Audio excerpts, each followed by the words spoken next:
Lise Grande joins us now from the Yemeni capital, Sana'a. She is the United Nations resident and humanitarian coordinator for Yemen. Lise Grande, thank you very much indeed for your time. We understand that aid organizations like your own have had to evacuate their people from Hudaida because of the fighting.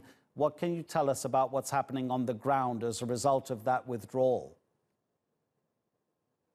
For the last 3 days, there has been very heavy naval shelling and aerial bombardment, and there has been extensive ground engagement, as your report said, principally around the airport. Already, 12,000 civilians have fled their homes, rushing to the opposite sides of lines for safety.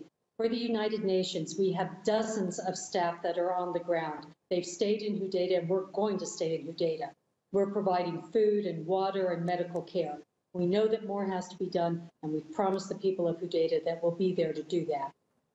Well, that certainly is a revelation that you have left your people there on the ground. How difficult is their work, considering the intensity of the fighting that's been reported over the past few days?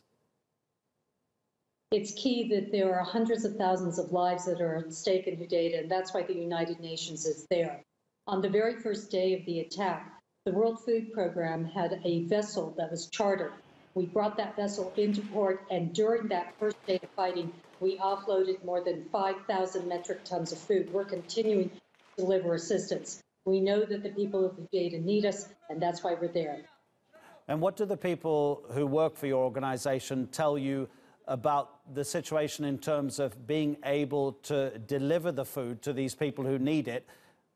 Because it must simply be unsafe for civilians to leave their homes. Are there centers, distribution centers? Are there places where people can come to get the assistance, or do your people have to go to them?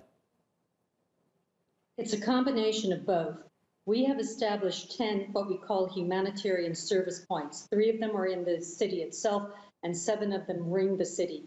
At those points, we have pre-positioned food and water and emergency kits. Right now, there is more than 60,000 metric tons of food that has been pre-positioned at these locations.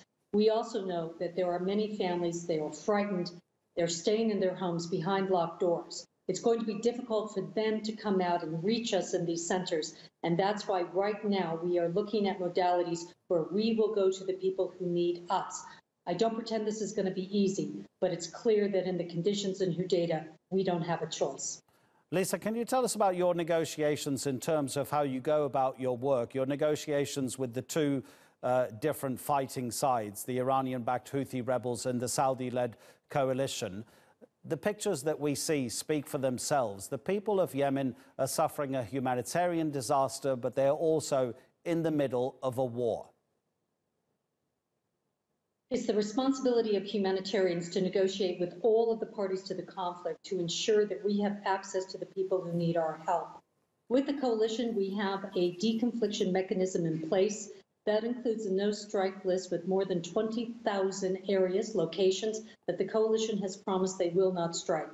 We discuss with all of the parties to the conflict when we will be doing distributions, and we ask that they make sure that there is no engagement in those areas when the distributions are underway.